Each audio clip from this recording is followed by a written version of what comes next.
Hey, once again, it's your man, Bobby Las Vegas. Day 2 here at the MGM Grand. Having a great time. The night went well. Went over to Gonzalez and Gonzalez over at the New York Hotel and Resort. Great time there. Great food. You'll see the if you haven't seen already, the review on that.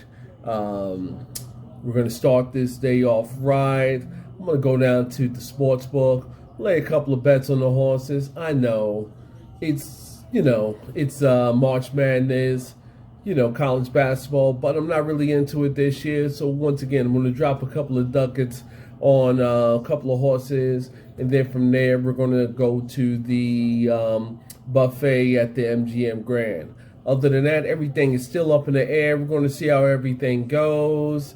We might go to Fremont, might not, but I'm going to keep everybody in tune to see what's going on, all right? So just remember, Bobby Las Vegas, Vegas and chill.